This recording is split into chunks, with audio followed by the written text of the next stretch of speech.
সালামু আলাইকুম। আজকের ভিডিওটা খুবই ইউনিক এবং এরকম ভিডিও আপনারা সচরাচর ইউটিউবে পাবেন না। বিকজ এই ভিডিওতে আমি A to Z শেয়ার করব কিভাবে আপনারা বাসায় বসে আইএলটিএস এর জন্য প্রিপারেশন নেবেন এবং আমি সব ম্যাটেরিয়ালসগুলো শেয়ার করব যেগুলো আইএলটিএস এর জন্য প্রয়োজন। বিকজ আমার আইএলটিএস এর সময় আমি সেই ম্যাটেরিয়ালসগুলো কালেক্ট করেছিলাম এবং আমার অনেক সময় লেগেছিল, বাট আপনাদের সময় লাগবে না। সো সম্পূর্ণ ভিডিওটা দেখেন, আপনাদের অনেক কাজে দিবে।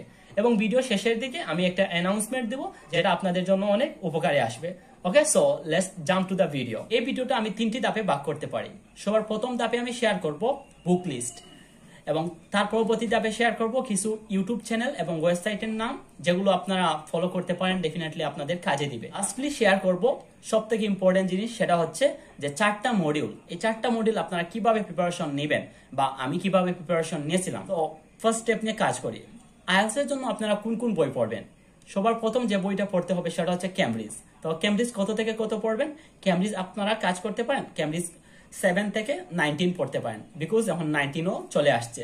সো আপনারা একটা কাজ করবেন, যদি অনেকে বলে যে 1 থেকে 19 পড়ার কথা, আমি এটা প্রেফার করি না। আমি মনে করি যদি আপনারা ক্যামব্রিজ 7 থেকে 19 কভার করেন, এটা আপনাদের জন্য এনাফ হয়ে যাবে। তবে ভালো করে পড়তে হবে। একটা কথা ভালো করে মনে রাখবেন, একটা বই ভালো করে পড়া আপনাদের 10টা বই যদি ভালো করে না পড়েন টোটাল সমান হয়ে যায়। সো আপনারা 7 থেকে 19 এই বইগুলো ভালো করে পড়েন, দেখবেন আপনাদের অনেক বেশি ইমপ্রুভ হয়েছে। আর যদি এই 7 থেকে 19 আপনারা ভালো করে পড়তে না পারেন, ডেফিনেটলি কোনো উপকারে আসবে না। ওকে, তাহলে সবার প্রথম বইয়ের নাম হচ্ছে আপনার ক্যামব্রিজ। এটা যারা আপনারা মোটামুটি আইএলটিএস নিয়ে গাড়াগাড়ি করছেন এরা সবাই চিনেন। 2 নম্বরে যে বইটা কিনতে হবে সেটা হচ্ছে মাক্কার স্পিকিং। মাক্কার স্পিকিংটা আপনার শুধু স্পিকিং এর জন্য। আর একটা আপনাদের জন্য একটা গুড নিউজ হচ্ছে, আপনাদের স্পিকিং এর কোয়েশন কোন জায়গা থেকে আসবে, কি কি আসবে সেটা আপনারা জানতে পারবেন। সেটা হচ্ছে এই মাক্কার বই থেকেই আসবে। সো এটা আমাদের একাডেমিক এক্সামের মতো, আমরা জানি যে আমাদের এক্সামটা এই জায়গা থেকে হইতেছে। সো এটা খুবই অসাধারণ একটা জিনিস আমি মনে করি। ওকে, চলে যাই রাইটিং। রাইটিং এর জন্য কোন বই আপনারা ফলো করবেন? রাইটিং এর জন্য অনেক বই আছে। আমি মনে করি আমি যেটা করছিলাম সেটা হচ্ছে আইএলটিএস জার্নাল। আপনার টাস্ক 1 এবং টাস্ক 2 আছে, আপনারা এই দুইটা কিনে নিতে পারেন। একটু প্রাইস বেশি, বাট আপনারা অন্য বইও পড়েন, কোনো সমস্যা নাই। বইয়ের মধ্যে এত ডিফারেন্স নাই, বাট এমন কোনো বাজে বইও পড়া উচিত না। বই অ্যাকচুয়ালি বাজে হয়ও না। ওকে, তো আপনারা যদি চান আইএলটিএস জার্নালটা পড়তে পারেন, অথবা আপনারা আদার্স যে কোনো বই পড়তে পারেন, ইট ডাজন্ট ম্যাটার। ওকে, এখন আমরা চলে যাই পরবর্তী স্টেপে। পরবর্তী স্টেপে যাওয়ার আগে আমরা আরেকটা বইয়ের কথা বলতে ভুলে গেছি, সেটা হচ্ছে কমন মিস্টেক। সো কমন মিস্টেকটা কি? এটা হচ্ছে আপনারা যারা কমন মিস্টেক দেখছেন তারা জানেন, আপনার নতুন যারা তারা জানেন না। সেটা হচ্ছে এখানে আমরা যে কমন যে মিস্টেক করে থাকি আইএলটিএস এর ক্ষেত্রে বা ইংলিশের ক্ষেত্রে, সেগুলো নিয়ে ওরা আলোচনা করছে। সো এগুলো আপনি মনে করতেন গ্রামারের মতোই আলোচনা করছে। সো আপনারা এটা দেখতে পারেন, একেবারে অল্প ছোট্ট একটা বই। সো এই বইটা যদি আপনারা দেখেন অনেক উপকারে আসবে আপনাদের। ওকে, তাহলে এই হলো আপনাদের বুক লিস্ট। তো এখন কথা বলি অ্যানাউন্সমেন্টটা নিয়ে। অ্যানাউন্সমেন্টটা কি? আপনারা অনেকেই জানেন আমার স্কোর, বর্তমানে যে স্কোরটা আছে মোটামুটি অনেক ভালো একটা স্কোর। তারপরেও আমি চাচ্ছি যাতে আরো ভালো একটা স্কোর করার জন্য, লাইক 8.5 অর এরকম কোন একটা স্কোর করার জন্য আমি আবারও এক্সাম দেওয়ার প্ল্যান করতেছি। সো আপনাদের মধ্যে থেকে আমি কয়েকজন স্টুডেন্টদেরকে নিব, জাস্ট একটা ব্যাচ করব। এই এক্সামের কারণে আমি এখন ব্যাচ নিতেছি না, অল্প পরিমাণে ব্যাচ কন্টিনিউ করতেছি এবং মাত্র একটা ব্যাচ নিব। সেই ব্যাচকে আমি আমার সঙ্গে এক্সাম দেওয়ার জন্য প্রিপেয়ার করতে চাচ্ছি। যদি আপনারা চান জয়েন করার, এটা একটা গোল্ডেন অপরচুনিটি হতে পারে। বিকজ আমার সঙ্গে মোটামুটি আমি যে ডেটে দেবো আপনারা সেই ডেটে প্ল্যান করবো আমি এরকম যে আপনারা যাতে এই ডেটেই দিতে পারেন। সো আপনারা চাইলে জয়েন করতে পারেন। জয়েন করার জন্য আপনারা কমেন্টে লিঙ্ক দেওয়া থাকবে অথবা ডেসক্রিপশনে লিঙ্ক দেওয়া থাকবে, অথবা স্ক্রিনে দেওয়া নাম্বারে যোগাযোগ করবেন। স্ক্রিনে একটা নাম্বার দিয়ে দিব, সেই নাম্বারে যোগাযোগ করবেন, আপনারা জয়েন হয়ে যাবেন। ওকে, সো এটাই ছিল অ্যানাউন্সমেন্ট। পরবর্তী স্টেপে আমরা যাই। পরবর্তী স্টেপ কি? পরবর্তী স্টেপ হচ্ছে আপনাদের ইউটিউব চ্যানেল। সো আপনারা এখন ইউটিউব চ্যানেল বলার ক্ষেত্রে আপনারা অনেক মনে করতেছেন যে আমি 10-20টা ইউটিউব চ্যানেলের নাম বলে দেবো। জি না, ইউটিউব চ্যানেল যদি আপনারা 10-20টা বা অনেক বেশি ইউটিউব চ্যানেল দেখে নেন, তাহলে এটা আপনাদেরই ক্ষতি হবে। অনেস্টলি বলি, আপনার অনেকে আছে যারা অনেক ইউটিউব চ্যানেল জানে বাট ভালো স্কোর করতে পারতেছে না। তাদের একটাই কারণ হচ্ছে তারা গুলাই ফেলে সবকিছু, যে এক ভিডিও দেখছে একরকম, অন্য ভিডিওতে দেখা অন্যরকম। সো আমি মনে করি আপনারা এটা থেকে বের হয়ে আসতে হবে। আপনাদের উচিত অল্প কিছু ইউটিউব চ্যানেল ফলো করা। ওকে, সো সবার প্রথম কোন ইউটিউব চ্যানেল ফলো করবেন? সেটা হচ্ছে ডেফিনেটলি আমার চ্যানেলটা ফলো করতে পারেন। সো বলবেন ভাই আপনার চ্যানেলে এত ইম্পর্টেন্ট কি আছে যে আমি ফলো করতে পারি? ডেফিনেটলি আমি মনে করি, আমি নিজে থেকে বিশ্বাস করি আমার কন্টেন্টগুলো অনেক ভালো। আপনারা দেখতে পারেন, আপনারা যদি 2-3টা কন্টেন্ট দেখেন আপনারা বুঝে যাবেন। হয়তো বা আমার সাবস্ক্রাইবার্স বা ভিউ এত বেশি হয় না, বাট আমার ভিডিওগুলো ভালো হয়। সো আপনারা ট্রাই করতে পারেন, দেখবেন। নম্বরে যে ইউটিউব চ্যানেলটা আমি শেয়ার করবো সেটা হচ্ছে আইএলস লিজ। এটা যদিও বাংলাদেশি ইউটিউব চ্যানেল না, এটা একটা ফরেনার। সো উনি অনেক দিন ধরে ভিডিও তৈরি করেন, যদিও অনেক গ্যাপ হয়ে গেছে ওনার। আপনারা যদি যান ওনার চ্যানেলে আপনারা দেখতে পারেন আইএলস লিজ, আমি স্ক্রিনে লিখে দেওয়ার চেষ্টা করব। আইএলস লিজ আপনারা সার্চ করলে পেয়ে যাবেন। ওনার কন্টেন্টগুলো খুবই কাজের, আপনারা ওনার ভিডিওগুলো দেখতে পারেন। উনি মূলত অনেক বছর আগে ভিডিওগুলো করছিলেন এবং এখন নতুনভাবে আপনারা আপলোড দিতেছেন এই কয়েকদিন থেকে। বাট উনি 5 থেকে 7 বছর একটা গ্যাপ দিয়ে দিয়েছেন, ভিডিও আপলোড করেন নাই। বাট যে ভিডিওগুলো আছে আপনারা দেখতে পারেন। ওকে, আইএলস লিজ। তারপর আরেকটা চ্যানেল বলে আমি এখানে শেষ করে দিব, সেটা হচ্ছে আইএলস আপ। সো আইএলস আপে টোটাল মাত্র 7টা ভিডিওই আছে। সো সেখানে যদি আপনারা যান, এখানে রাইটিং রিলেটেড ভিডিওগুলো, রাইটিং এর বস হয়ে যাবেন আপনারা। এই চ্যানেলটা ফলো করেন, অনেক কাজে আসবে, বুঝছেন? আপনারা এই চ্যানেলটা ফলো করতে পারেন।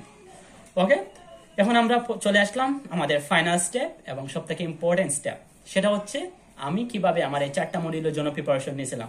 যদিও সম্পূর্ণ প্রিপারেশন এই ভিডিওতে আমি বলতে পারবো না, আমি স্পেসিফিকলি আবার ট্রাই করতেছি প্রত্যেকটা মডিউলের জন্য একটা ভিডিও দেওয়া। So stay connected. তো অল্পভাবে বলি কিভাবে প্রিপারেশন নেওয়া যায়। সবার প্রথমে আপনারা যেটা করতে পারেন সেটা হচ্ছে আপনারা ট্রাই করবেন কোয়েশ্চন টাইপগুলো বোঝার। মনে করেন রিডিং নিলেন, রিডিং এর দেখবেন যে কি কি টাইপের কোয়েশ্চন আসতে পারে। আমরা আমাদের রিডিং এর মতো না, আমি যে সময় আয়াস দেই নাই সে সময় আমার প্ল্যান ছিল এরকম, রিডিং টেস্ট হয়তো আমাদেরকে রিডিং জাজ করা হবে, মানে আমরা পড়বো ওনারা শুনবেন না। রিডিং টেস্ট মোটেও এরকম না, আমাদের 3টা প্যাসেজ দেওয়া থাকবে। একাডেমিক রিডিং এর ক্ষেত্রে 3টা প্যাসেজ দেওয়া থাকবে এবং সেই 3টা প্যাসেজ আমাদেরকে 1 আওয়ারের মধ্যে কমপ্লিট করতে হবে। সো এখানে লিস্ট অফ হেডিং, আপনার প্যারাগ্রাফ ম্যাচিং, অনেক টাইপের কোয়েশ্চন আছে, true false, list of heading, অনেক টাইপের কোয়েশ্চন আছে, সেগুলো আপনারা কমপ্লিট করতে হবে। সো আপনারা ভালো করে কোয়েশ্চন টাইপগুলো বুঝবেন এবং কোন কোয়েশ্চন কিভাবে সলভ করতে হয় সেগুলো দেখে নেবেন। অথবা আপনি আমার ইউটিউব চ্যানেলে গেলে আপনার কয়েক টাইপের ভিডিও অলরেডি আপলোড করা আছে এবং বাকিগুলো ডে বাই ডে আমি আপলোড করে থাকবো, সো দেখতে পারেন। ওকে, সবার প্রথম কাজ হচ্ছে আপনার কোয়েশ্চন টাইপগুলো নিয়ে কাজ করেন। তার পরবর্তীতে দেখেন যে এখানে আপনার কিভাবে মার্কিংটা করা হয়। লাইক আপনার রাইটিং, স্পিকিং, এখানে বলেই দে যে আমরা মার্কিং এভাবে করি। যদি মার্কিং ক্রাইটেরিয়াগুলো দেখে নেন তাহলে আপনার জন্য স্কোর করাটা ইজি হয়ে যাবে, যে আমি জানি ভাই যে এরা এরকম ভাবে মার্কিং করে, তাহলে আমাদেরকে এটা করতে হবে। ওকে, এখন আমরা স্পিকিং নিয়ে কথা বলি, অল্প কিছু কথা বলি স্পিকিং নিয়ে। তো স্পিকিং এর 3টা পার্ট থাকে। পার্ট 1-এ আমাদের এই দৈনন্দিন জীবনে যে কথোপকথন এরকম মানে কমন টপিক নিয়ে কথা বলবে, এবং পার্ট 2 মোস্ট ইম্পর্টেন্ট পার্ট, যেটাকে আমরা কিউ কার্ড বলে থাকি। সেখানে আপনাকে একটা টপিক দেওয়া হবে, সেই টপিকের উপর আপনাকে 2 মিনিট কথা বলতে হবে। ডেফিনেটলি আপনাকে মিনিমাম 2 মিনিট কথা বলতে হবে। You have to talk minimum 2 minute. আর যদি আপনারা 2 মিনিটের বেশি কথা বলতে পারেন তাহলে আপনার জন্য এটা প্লাস পয়েন্ট। এবং পার্ট 3 হচ্ছে মানে আপনার কিউ কার্ডের রিলেটেড কিছু কোয়েশ্চন করা হবে। এখানে আপনাকে প্রত্যেকটা কোয়েশ্চনের আনসার একটু লং করে দিতে হবে, পার্ট 1-এর মতো দিলে হবে না। এইগুলো আপনাদের স্পিকিং। এখন রিডিং নিয়ে একটু ডিসকাস করা যায়। সেটা হচ্ছে রিডিং এ আপনার 3টা পেসেজ থাকবে, 1 আওয়ার থাকবে। 3টা পেসেজের পেসেজ 1, 2, 3 ধারাবাহিকভাবে হার্ড হতে থাকবে। পেসেজ 1 আপনার সব থেকে ইজি থাকবে, পেসেজ 2 একটু হার্ড, 3 একটু বেশি হার্ড হয়ে থাকে। সো আপনার এটা যতদিন যাবে আপনার যখন মানে অ্যাডজাস্ট হয়ে যাবে আপনাদের সঙ্গে, যদি প্র্যাকটিস করতে থাকেন, এটা মনে করি। ওকে, সো আপনারা জানলেন 3টা পেসেজ থাকে, আপনাদের 40 কোয়েশ্চন থাকবে। এগুলো আপনাকে 1 আওয়ারের মধ্যে কমপ্লিট করতে হবে এবং অনেক টাইপের কোয়েশ্চন থাকে, সেগুলো নিয়ে আপনারা কাজ করলে হয়ে যাবে। সো আর সব স্টুডেন্টের ক্ষেত্রে এটা হয়ে থাকে যে আপনার সব মডিউলের থেকে রিডিংটাকে ওরা হার্ডলি দেখে, জানি না কেন, বাট প্রত্যেকের কাছে এটা হার্ড মনে হয়। ওকে, এখন কথা বলি লিসনিং নিয়ে। আইএলটিএস এর যদি কেউ ভালো করতে চায়, ওকে লিসনিংই ভালো করতে হবে। লিসনিং আমার কাছে মনে হয় বা সবার কাছে মনে হয় আইএলটিএস এর সব মডিউলের তুলনায় লিসনিং হচ্ছে ইজিয়েস্ট মডিউল। এখানে ভালো স্কোর করাটা খুবই ইজি। আপনি যদি আগে থেকে ইংলিশ ভিডিও দেখেন তাহলে তো আপনার জন্য এটা সুপার ডুপার ইজি হয়ে যাবে। বাট আপনি যদি চান নতুনভাবে ইমপ্রুভ করার, তাও আপনার অনেক সুযোগ আছে। আপনি চাইলে 9ও তুলে নিতে পারেন লিসনিং এ। এটা খুবই সহজ। 4টা সেকশন থাকে আপনার, পার্ট 1, পার্ট 2, পার্ট 3, অর্থাৎ 4টা পার্ট থাকে এবং আপনার 30 মিনিটের একটা অডিও শোনানো হবে। সেই অডিও শুনেই আপনাকে আনসারটা করতে হবে। সো এভাবে আপনার লিসনিংটা হবে। সো লিসনিংটা একটু বেশি কাজ করেন, বিকজ এখানে ইমপ্রুভ করাটা খুবই ইজি। স্পেসিফিকলি আমি লিসনিং, রিডিং এবং প্রত্যেকটা মডিউলের একটা করে ভিডিও দেওয়ার চেষ্টা করব। সো আপনারা কানেক্টেড থাকেন, ডেফিনেটলি আপনাদের হেল্প হবে। সবার লাস্ট পার্ট, সেটা হচ্ছে আপনার রাইটিং। যদিও আমরা বলি যে আমরা অনেক লিখতে পারি, আমরা বলতে পারি না। অ্যাকচুয়ালি আমরা লিখতেও পারি না। রাইটিং এ দুইটা টাস্ক থাকবে, টাস্ক 1 টাস্ক 2। টাস্ক 1 এ আপনার 20 মিনিট, টাস্ক 2 তে আপনার 40 মিনিট। তো টোটাল আপনার 1 আওয়ারের মধ্যে আপনাকে দুইটা টাস্ক কমপ্লিট করতে হবে।